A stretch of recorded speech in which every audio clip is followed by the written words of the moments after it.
दोस्तों नमस्कार। Learning by AP sir YouTube channel में आपका स्वागत है। आज के शुरू करते हैं इम्पॉर्टेंट करंट अफेयर्स का डिस्कशन। लेकिन उसके पहले डेली हम भूल जाते हैं आपको बताना कि इसकी पीडीएफ कहाँ मिलेगी। आप सभी लोग लर्निंग बाय एपी सर के नाम से टेलीग्राम चैनल है, उसको ज्वाइन कर लीजिए। वहाँ पर प्रत्येक दिन की जो करंट अफेयर्स होती है इसकी पीडीएफ, अन्य कोई पेपर का डिस्कशन किया जाता उसकी पीडीएफ व बहुत सारी पिक्चर के फॉर्म में, पिक्टोरिक फॉर्म में जो करंट के लिए इम्पॉर्टेंट न्यूज होती है उसको शेयर किया जाता है। तो आप इसको ज्वाइन कर लीजिए, learning by AP sir Telegram channel join कर लीजिए। अब क्वेश्चन को शुरू करते हैं। तो कल हमने आपसे एक स्कीम आपको डिस्कस की थी और एक स्कीम आपको होमवर्क के रूम में दिया था और कहा था कि उसके बारे में आप लोग इन्फॉर्मेशन जुटाइएगा, कमेंट बॉक्स में लिखिएगा। आप लोग अपने जो आपका जो नोटबुक्स होगा, आप करंट बना रहे होंगे, आप अगर हमको फॉलो करते हैं तो आप कृपया जो बता रहे हैं उसको मान के चलिए। उसको आप अगर पालन कर लेते हैं तो आपके लिए एग्ज़ाम में बहुत सहूलियत होगी। पहला तो करंट अफेयर्स के जो क्वेश्चन का डिस्कशन होता है, एक समराइज नोट्स आप बना लीजिए जो एग्ज़ाम में काम आएगा, बहुत जल्दी रिवीजन हो जाएगा। दूसरा, जो होमवर्क आपको दिया जाए उसको अपने जो नोट्स बुक होगा उसमें राइट डाउन कर लीजिए। और दूसरा, कमेंट बॉक्स में कहे थे आप, किसी ने नहीं लिखा है तो आप कमेंट बॉक्स में लिखिए, तभी इससे क्या होगा, आपका रिवीजन भी हो जाएगा और उस टॉपिक पे आपकी एक समझ भी हो चुकी होगी। तो ये दो काम आप कर लीजिए, जितना कहा जाए तो कम से कम अपने नोट्स बुक में उसको ज़रूर शामिल कर लीजिए। तो हमने आपको जो होमवर्क दिया था, हमने आपको वित्त मंत्रालय की स्कीम के बारे में आपको कहा था। उनमें से पहली स्कीम आपको उठाया था और जिसका नाम था प्रधानमंत्री जनधन योजना। प्रधानमंत्री जनधन योजना आप बहुत इसके बारे में रीड कर चुके हैं या जानते होंगे, लेकिन कुछ पॉइंट यहाँ आपको जो एग्ज़ाम के पॉइंट ऑफ व्यू से इम्पोर्टेंट है वो आपको बताने जा रहे हैं। तो प्रधानमंत्री जनधन योजना, आप इसको अपने नोट्स बुक में लिखते पॉइंट वाइज चलिएगा कि प्रधानमंत्री जनधन योजना पहला क्वेश्चन यही बनता है, कब लॉन्च की गई। तो इसको जब मोदी सरकार आई तो आते ही जो पहला हमला किया या पहला आपका योजना इम्पोर्टेंट लेके आई उसका नाम था प्रधानमंत्री जनधन योजना। और इसकी मोदी साहब जब लाल किले की प्राचीर से देश को संबोधित कर रहे थे, और ये बात कब की होगी तो आप समझ गए होंगे दोस्तों, 15 अगस्त 2014। 15 अगस्त 2014 को ही लाल किले की प्राचीर से घोषित किया गया कि अब वो समय दूर नहीं जिससे यानी बैंकों से उन लोगों को कनेक्ट कर दिया जाएगा जिसकी कभी ना तो पहुंच रही है और ना ही आगे संभावना है। इसका मतलब क्या हुआ कि जो अन्य बैंक धारक हैं, जिनकी अन्य बैंकिंग सर्विसेज है, यानी बैंक सीधा से इसका मतलब कि बैंक में उनका कोई अकाउंट नहीं, खाता इत्यादि नहीं है, उनको मिनिमम 0 बैलेंस के साथ अकाउंट खोले जाएंगे। तो इस पहल को अब जाहिर सी बात है कि 15 अगस्त 2014 को अनाउंस करेंगे। तो ये आपकी स्कीम कब, तो ये अगस्त के बीतते यानी लास्ट अगस्त यानी 28 अगस्त 2014 को शुरू हुई। कैसे ध्यान रखोगे तो हमने आपको बता दिया, जो इतनी कहानी बताई उसका एक ही उद्देश्य था कि इस स्कीम की डेट आपको ध्यान में रहे। 15 अगस्त को ये लाल किले की दीवार से, लाल किले की प्राचीर से अनाउंसमेंट मोदी साहब किए, तो जाहिर सी बात है इसका इम्प्लीमेंटेशन जो होगा, क्रियान्वयन होगा, वो 15 अगस्त 2014 के बाद ही होगा। अगस्त कौन सी वो डेट आती है, 28 अगस्त 2014। ये डेट अब आपको ध्यान रखना है। अब बात आती है कि आखिरकार ये जनधन योजना है क्या। तो दोस्तों ध्यान रखिएगा, जनधन योजना को एक शब्द में पूछा जाए, बताइए क्या है, तो आप बोल सकते हैं इंटरव्यू या कहीं भी पूछा जाए कि जनधन योजना एक प्रकार की वित्तीय समावेशन है। फाइनेंशियल, इसको क्या बोलते हैं, फाइनेंशियल इंक्लूजन बोलते हैं। अब बात आती है कि आप प्रश्न पूछ सकते हैं कि आप बताइए फाइनेंशियल इंक्लूजन, वित्तीय समावेशन क्या होता है, हमको समझ में नहीं आता। तो फाइनेंशियल इंक्लूजन का मतलब हुआ कि ऐसे लोग जिनकी बैंक बीमा तक पहुंच नहीं थी, उनको अब बैंक से कनेक्ट किया जाएगा। भारत के दूर दराज व पूर्वोत्तर से लेकर के यानी भारत के उत्तर, दक्षिण, पूर्व, पश्चिम ऐसे लोग जिनकी अभी तक बैंक तक या बीमा तक पहुंच नहीं है, उनको बैंक से जोड़ देना, एक ही इसी को वित्तीय समावेशन के नाम से जाना जाता है। तो वित्तीय समावेशन का मतलब आपकी समझ में आ गया। तो वित्तीय समावेशन कैसे किया जाएगा, वित्तीय समावेशन के अंतर्गत क्या क्या शामिल किया जाता है दोस्तों, तो ध्यान रखिएगा। इसमें तो सेविंग एंड डिपॉजिट, जो बचत खाता होता है, और आपका डिपॉजिट यानी सावधि, इसी को बोलते जमा खाता। तो आप क्या कर सकते हो, ये ध्यान रखिएगा कि बचत और यानी सेविंग्स एंड डिपॉजिट अकाउंट आपके खोले जाते हैं। बचत या डिपॉजिट यानी जमा खाता इसके अंतर्गत खोला जाता है। जैसे बैंक में आप बचत खाता खुलवाते हो या जमा खाता खुलवाते हो, तो इसमें एसडी यानी सेविंग्स एंड डिपॉजिट अकाउंट खोले जाते हैं। इसमें क्या आप कर सकते हो, तो इसमें आप अपना पैसा जमा कर सकते हो। पैसा केवल अपने ही देश से नहीं, दूसरे देश में, मान लो आपका कोई छोटा भाई या कोई आपके रिश्तेदार या अन्य कोई सऊदी अरब में या फिर अमेरिका कहीं रहता है, तो वहाँ से जो पैसा आपके अकाउंट में वो इसके अंतर्गत भेज सकता है। और ये पैसा भेजना विदेशों से ये आपके अकाउंट में कहलाता है रिमिटेंस। हिंदी में इसी को बोलें तो विप्रेषण कहा जाता है। तो इसमें रिमिटेंस का पैसा भी भेजने के लिए जनधन अकाउंट का इस्तेमाल किया जा सकता है। तो ये दूसरी विशेषता, यानी इसमें फाइनेंशियल जो इंक्लूजन की बात की, तो इसमें आपका रिमिटेंस की सुविधा जनधन अकाउंट में है। तीसरा क्रेडिट, यानी आप क्रेडिट भी ले सकते हो, कर्ज भी आपको इस अकाउंट के अंतर्गत मिल जाएगा। तो ये क्रेडिट हो गया तीसरा। तो हमने कहा सेविंग एंड डिपॉजिट अकाउंट्स होगा, दूसरा रिमिटेंस होगा, तीसरा क्रेडिट होगा, और चौथा आपका बीमा किया जाता है, उसको बोलते हैं इंश्योरेंस।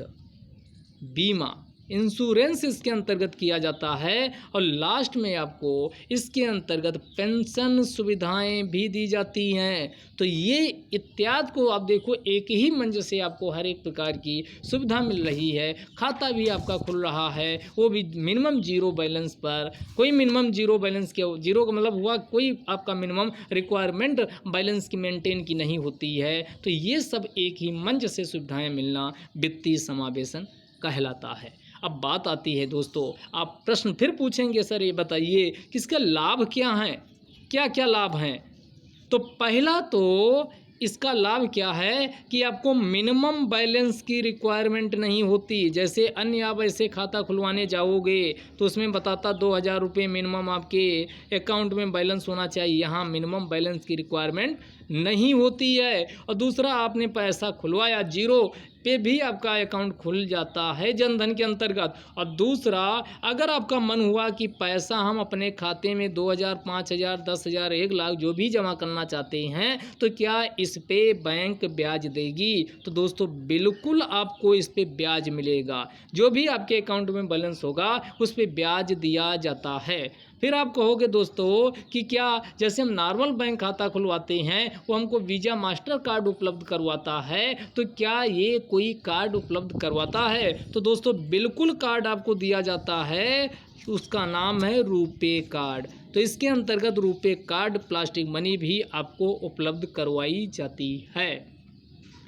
और क्या सुविधा मिलती है दोस्तों? तो अगर आपका एक्सीडेंट हो गया तो इसके अंतर्गत एक्सीडेंट जो इंश्योरेंस होता है, दुर्घटना बीमा, दोस्तों जब ये 28 अगस्त 2014 को स्कीम शुरू हुई तो कितना इसमें, तो 1 लाख रुपए का आपका इंश्योरेंस होता था। लेकिन 4 साल बाद समय आता है, अब 4 ऐड कर लीजिए, तो ये डेट है 28/8/2018 की। इस इंश्योरेंस कवरेज जो था वो 1 लाख से इंक्रीज करके कितना कर दिया गया, 2 लाख। यानी आज के समय 2 लाख रुपए का आपका एक्सीडेंट बीमा इसमें होता है दोस्तों। और आप पूछोगे और क्या सुविधा मिलती है, तो आपको जानकर आश्चर्य होगा कि अगर आपके अकाउंट में बैलेंस बिल्कुल नहीं है, अकस्मात आपको ज़रूरत हो गई, तो पहले 5,000 रुपये का क्या मिलता था? ओवरड्राफ्ट। ओवरड्राफ्ट का मतलब हुआ, ओवरड्राफ्ट का मतलब आपके अकाउंट में पैसा तो नहीं है, लेकिन तब भी आपको 5,000 रुपये दे दिया जाता है। तो 5,000 का ओवरड्राफ्ट इसमें मिलता था। अब यहाँ ओवरड्राफ्ट अब कितना कर दिया गया है? इसको डबल कर दिया गया। आज के समय 10,000 रुपये का ओवरड्राफ्ट मिलता है। अब ओवरड्राफ्ट की बात आई है तो इसका सीधा सा मतलब बैंक में आपके अकाउंट नहीं, वो पैसा नहीं है, लेकिन उसके बावजूद आपको 10,000 रुपये बैंक आपको दे देगा। तो ये सुविधा कहलाती है ओवरड्राफ्ट। ओवरड्राफ्ट एक बुक किसी गवर्नर के द्वारा लिखी गई है। आप लोग कमेंट बॉक्स में इसको छापिएगा कि ओवरड्राफ्ट ये बुक किसके द्वारा लिखी गई है। अगला आपका ये होमवर्क हुआ। अगला इसके अंतर्गत और क्या होता दोस्तों? तो डीबीटी जो डायरेक्ट बेनिफिट ट्रांसफ़र, आप जो एलपीजी गैस का हुआ या अन्य पैसा हुआ आपका सब्सिडी का, आपके अकाउंट में सीधे आ रहा। हाँ, प्रश्न ये है क्या इसमें जनधन अकाउंट का यूज हो रहा? दोस्तों बिल्कुल, डीबीटी का पैसा हो गया। इसके अलावा जितने भी सुरक्षात्मक योजनाएं चल रही हैं इंश्योरेंस वाली, जैसे प्रधानमंत्री जीवन ज्योति योजना, प्रधानमंत्री सुरक्षा बीमा योजना, अटल पेंशन योजना, मुद्रा योजना, इन सब के अंतर्गत जो प्रीमियम कटता है वो जनधन अकाउंट से कट जाता है। तो यहाँ पर भी जनधन अकाउंट का यूज हो रहा है। और सबसे लास्ट में दोस्तों कि इसका स्लोगन, नारा क्या है? ध्यान दीजिएगा, इसका नारा मेरा खाता भाग्य विधाता। मेरा खाता, अगर हम जनधन अकाउंट में अपना खाता खुलाते हैं तो मेरा भाग्य ही बदल जाएगा। मेरा खाता भाग्य विधाता, ये ध्यान रखिएगा। इसका मेरा खाता भाग्य विधाता ये इसका स्लोगन है। और लास्ट में अब आपका प्रश्न आता है कि आप पूछ सकते हो कि सर ये बताइए कि 2014 में ये स्कीम आई तो क्या इसके पहले पिछली सरकारें कोई बैंकों में, ग्रामीण क्षेत्रों में बैंकिंग सुविधाएं, बैंकिंग का विस्तार करने के लिए क्या कोई अन्य प्रकार की योजनाएं नहीं चला रही थी? दोस्तों अगर आप ऐसा समझते हैं कोई स्कीम नहीं चल रही थी तो गलती कर रहे हैं। आप कहेंगे फिर कि बताइए कौन सी स्कीम चल रही थी इसके पहले? तो दोस्तों आपको बताएं कि 2011 में पिछली सरकार के द्वारा स्वाभिमान योजना चलाई गई थी। स्वाभिमान, ये कब की है? स्वाभिमान 2011 में। और स्वाभिमान योजना का उद्देश्य था कि ऐसे ग्रामीण क्षेत्र जहां पर बैंकिंग सुविधा उपलब्ध नहीं है, उस ग्रामीण रूरल एरियाज में बैंकिंग सुविधाओं का विस्तार करना, उनको बैंकिंग सुविधाओं के अंतर्गत लाना। तो ये थी आपकी दोस्तों प्रधानमंत्री जनधन योजना। ये सारे पॉइंट आप अपने नोटबुक में राइट डाउन कर लीजिए।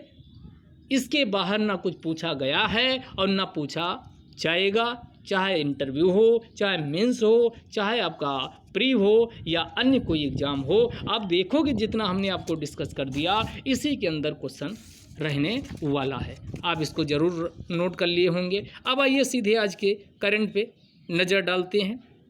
पहला क्वेश्चन है कि बताना है कि यहाँ पर दो कथन दिए गए, उनमें बताना कौन सही है। और ये बताना है national institute of solar energy. पहला आप छापिएगा इसका, जो national institute of solar energy, इसका मुख्यालय कहाँ है, हेडक्वार्टर्स कहाँ है, इसकी स्थापना कब हुई, इस बात को आप लिखिएगा, क्योंकि अलग से क्वेश्चन बनता है कि national institute of solar energy है क्या। पहला क्वेश्चन पूछ रहा, solar energy potential in India is about 748 में गीगावाट, मेगा नहीं गीगावाट। सौर ऊर्जा की भारत में जो पोटेंशियलिटी है, अभी इतना उत्पादन नहीं हो रहा है, लेकिन जो संभावना है वो 748 गीगावाट की है क्या। दूसरा, Ramagundam is the largest floating solar power plant in India.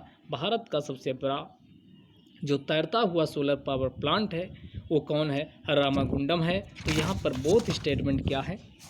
सही है, दोनों स्टेटमेंट आपके सही हैं। अब आपसे क्वेश्चन हम पूछते हैं, आप बताइएगा सोलर एनर्जी, ध्यान दीजिएगा, ये एक प्रकार की नवीकरणीय ऊर्जा है। भारत के द्वारा पेरिस जलवायु पर समझौता हुआ, जो कब हुआ? COP21 दिसंबर 2015 में संपन्न किया गया। तो COP 21 के अंतर्गत भारत ने यानी 2022 तक कितना 175 गीगावाट का टारगेट किया नवीकरणीय ऊर्जा स्रोतों से विद्युत उत्पादन का। इस 175 गीगावाट को 2030 तक आगे इंक्रीज किया गया और भारत अब टारगेट किया है 450 गीगावाट का। अगर बात करें 175 इस गीगावाट से जो 100 गीगावाट आएगा ये सोलर एनर्जी से पूरा किया जाएगा, सोलर एनर्जी से पूरा किया जाएगा। तो ये ध्यान रखिएगा। और लास्ट क्वेश्चन है कि भारत का सोलर एनर्जी के पूछा जाए कि पोटेंशियलिटी भारत में सबसे ज़्यादा किस राज्य में है, तो पवन ऊर्जा विंड एनर्जी पूछा जाए तब आंसर आप तमिलनाडु लगाइएगा। लेकिन जब सोलर एनर्जी पूछा जाए तो यहाँ आप क्या लगाओगे, यहाँ ऊपर आप आइए, ये कौन सा राज्य है, राजस्थान। राजस्थान में सबसे ज़्यादा पोटेंशियलिटी है कि यहाँ पर आपका किया सबसे ज़्यादा सोलर एनर्जी। तो इसमें दोनों स्टेटमेंट सही हो जाएंगे, तो इसका आंसर हो जाएगा सी। आगे दूसरा क्वेश्चन इसमें है, तो इसमें देखिएगा पूछ रहा है कि दोनों स्टेटमेंट लिखे हैं कौन सा इसमें सही है। तो पहला स्टेटमेंट इंडियाज राजा ऋत्विक बिकम्स 69 ग्रैंड मास्टर, ये अभी कल की न्यूज़ में था। तो यहाँ पर ये स्टेटमेंट गलत है। भारत के 69वें ग्रैंड मास्टर राजा ऋत्विक को बनाया गया। अब 69वें नहीं, यहाँ संख्या चेंज की गई। अगर ये 70 होता तब सही हो जाता, क्योंकि भारत के 17वें ग्रैंड मास्टर राजा ऋत्विक को बनाया गया। तो ये फर्स्ट स्टेटमेंट यहाँ इसलिए गलत है। Second, India's first indigenous cruise liner launched by, यहाँ ये सही करेक्शन कर लीजिएगा, IRCTC। तो इंडियन रेलवे कॉरपोरेशन जो निगम है उसके द्वारा एक सुविधा शुरू की गई जो भारत की पहली है और देशज रूप से विकसित की गई। इसका नाम है क्रूज लाइनर। तो यहाँ पर आपका केवल स्टेटमेंट सेकंड सही है, पहला गलत है। तो इसका आंसर हो जाएगा ओनली 2। अब इसमें आप लोग कमेंट में बताइएगा कि ये IRCTC की स्थापना कब हुई, इसका हेड क्वार्टर्स कहाँ है। क्वेश्चन नंबर अगला देखिएगा, पूछ रहा CBSE एंड द कौन सी संस्था CBSE and dot launched space challenge for school students, जो स्कूली बच्चे होते हैं उनमें अंतरिक्ष चुनौतियाँ और रिसर्च कहाँ, साइंस एंड टेक्नोलॉजी के क्षेत्र में उनमें इनोवेशन आए और इनोवेटिव आइडियाज़ को प्रमोट करने के लिए स्पेस चैलेंज शुरू किया गया, जिनमें एक तरफ कौन है CBSE और दूसरी साइड पूछ रहा है कि ये किसकी पहल होगी। तो ये पहल है CBSE एंड इसरो की। Indian Space Research Organisation ISRO की पहल दोनों मिल करके स्पेस चैलेंज को शुरू किए हैं। अब आप लोग बताइएगा कि ये CBSE की स्थापना कब हुई, इसकी फुल फॉर्म क्या है। दूसरा, इसरो की बात की जाए तो इसकी स्थापना 1969 में 1969 में इसरो की स्थापना होती है। तो यहाँ पर आपका जो आंसर हो जाएगा वो कौन हो जाएगा, इसरो। अब दूसरा आप बताइएगा कि वर्तमान में इसरो के चेयरमैन कौन है, ये आप लोग इसको कमेंट बॉक्स में बताइएगा। अगला पूछ रहा है कौन से कथन सही नहीं हैं। 2 यहाँ पर कथन दिए गए और सही नहीं वाला बताया जाना है। Pankaj Tripathi appointed as brand ambassador of Fino payment bank, यहाँ बैंक कौन आई, फिनो पेमेंट बैंक। तो ये फिनो पेमेंट बैंक आई है। अब यहाँ बताना है कि फिनो पेमेंट बैंक के ब्रांड एम्बेसडर अभी पंकज त्रिपाठी को बनाया गया। बिल्कुल बात सही है और ये पहली बार हुआ है कि फिनो पेमेंट बैंक के द्वारा अपना पहला ब्रांड एम्बेसडर नियुक्त किया गया, इसलिए क्वेश्चन इंपॉर्टेंट हो जाता है। दूसरा स्टेटमेंट दिया गया कि फिनो पेमेंट बैंक की स्थापना 13 जुलाई 2008 में हुई थी। दोस्तों 13 जुलाई को तो हुई थी, लेकिन 2008 नहीं बल्कि 2006 में हुई थी। फिनो पेमेंट बैंक की बात करें तो फिनो का मतलब यहाँ सोच रहे होंगे फिनो बैंक क्या है? तो जो फाइनेंशियल इंक्लूजन होता है वित्तीय समावेशन के अंतर्गत जो फाइनेंशियल सर्विसेज को आदान प्रदान करने के लिए यानी कस्टमर्स को देने के लिए फिनो पेमेंट बैंक की स्थापना की गई है। इसका हेडक्वार्टर्स मुंबई है। अब इसके बताइएगा संस्थापक कौन है, इसके CEO व MD कौन है, इन दो को आप कमेंट बॉक्स में छापिएगा। तो यहाँ पर आंसर पूछा कौन सही नहीं है, तो पहला बिल्कुल सही है और दूसरा वाला ये फिनो पेमेंट बैंक की स्थापना 2008 में ना हो करके 2006 में हुई, तो सेकंड स्टेटमेंट गलत। आगे आइए, अगला पूछा है कौन सही है। दो कथन फिर दिए गए हैं। पहला कथन दिया गया कि ministry of law and justice launched एक पहल कैंपेन, यानी जो सामाजिक सामाजिक न्याय एवं अधिकारिता मंत्रालय है, सामाजिक न्याय एवं अधिकारिता यहाँ माफ़ कीजिएगा, यहाँ ministry of law and justice, इसको बोलते हैं विधि एवं न्याय मंत्रालय। विधि एंड न्याय मंत्रालय के द्वारा एक पहल नामक अभियान शुरू किया गया। एक पहल नामक अभियान शुरू किया गया, क्या ये बात सही है? दूसरा पूछ रहा कि कटली जो अभी सिक्किम की राज मछली घोषित हुई है, तो दोस्तों आपको बताते चलें कि यहाँ पर दोनों स्टेटमेंट सही हैं। दोनों स्टेटमेंट क्या हैं? सही हैं। तो एक पहल अभियान ministry of law and justice के द्वारा शुरू किया गया और जो आपकी कटली है ये कहाँ की? सिक्किम की राज मछली घोषित हुई है। अब सिक्किम ये वही है, इसको जब भारत का पहला जैविक राज्य घोषित किया गया था, जैविक राज्य भारत का पहला। अब कब घोषित हुआ इसको आप कमेंट बॉक्स में धर के छापिएगा कि भारत का पहला जैविक राज्य जो सिक्किम है ये कब घोषित हुआ। तो यहाँ पर आपका क्या हो जाएगा? बोथ स्टेटमेंट सही हो जाएंगे। ज़रूर आप कमेंट बॉक्स में लिखिएगा, तभी आप इसका ज़्यादा से ज़्यादा फ़ायदा उठा पाएंगे। अगला पूछ रहा है which statement is are correct with respect to Svamitva scheme. Svamitva योजना के बारे में कौन से कथन सही हैं? स्वामित्व योजना के बारे में पूछ रहा, कौन से कथन सही हैं? अब स्वामित्व योजना ये पिछले साल शुरू हुई थी। नाम से पता चल रहा स्वामित्व आप किसके होंगे? आपकी जो ज़मीन है गांव में रिकॉर्ड्स, गांव में ऐसे क्या होता है कि कौन किसका खलिहान कहाँ, खेत कहाँ, घर कहाँ, क्या है, इनका कोई अता पता नहीं होता, इनका कोई ब्यूरो वो रिकॉर्ड्स नहीं होता। तो इसी को रिकॉर्ड्स ऑफ राइट्स के अंतर्गत ये प्रदान किया जाएगा। इसका उद्देश्य ये है कि जो गाँवों में ऐसे खेत खलिहान, घर मकान जो बेनाम है, जिसका अता पता नहीं है, उसको राइट्स ऑफ रिकॉर्ड के अंतर्गत लाना और सही लोगों को ये प्रॉपर्टी जो है उसको आइडेंटिफाई करके उसको उपलब्ध करवाना। इसी को सुनिश्चित करने के लिए स्वामित्व योजना को शुरू किया गया। और स्वामित्व योजना दोस्तों कब? तो आपको पता है कि राष्ट्रीय पंचायती राज दिवस ये हर साल कब मनाया जाता है? तो ये 24 अप्रैल को मनाया जाता है। क्यों भैया 24 अप्रैल क्यों? क्योंकि 24 अप्रैल 1993 को जो 73वां संविधान संशोधन आप देखते हो पंचायती राज से संबंधित है, इसे 1992 का ये अधिनियम है, लेकिन ये 24 अप्रैल 1993 से लागू हुआ था। तो इसलिए हर साल 24 अप्रैल को क्या मनाया जाता? राष्ट्रीय पंचायती राज दिवस। इसी के अवसर पर इस स्वामित्व योजना को शुरू किया गया। उद्देश्य आपको बताए दिए हैं, रिकॉर्ड्स ऑफ राइट्स को सुनिश्चित करना है इसका उद्देश्य। तो यहाँ पर बोथ स्टेटमेंट क्या हो जाएंगे? सही हो जाएंगे। लास्ट आता है, यहाँ आपको नज़र आ रहा होगा स्कीम, लिखा कुछ नहीं है लेकिन स्कीम, हमने कल एक स्कीम डिस्कस कर दी थी। यानी हम जो मंत्रालय शुरू किए हैं दोस्तों, वो कौन सा मंत्रालय है? तो आपको बताते चलें, वो है कृषि एवं किसान कल्याण मंत्रालय।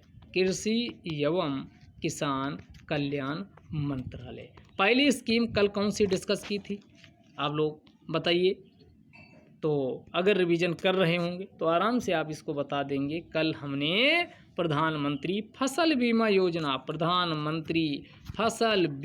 योजना को डिस्कस किया था। आज इसी कृषि एवं किसान कल्याण मंत्रालय की एक दूसरी स्कीम है जिसका नाम है सॉयल हेल्थ कार्ड।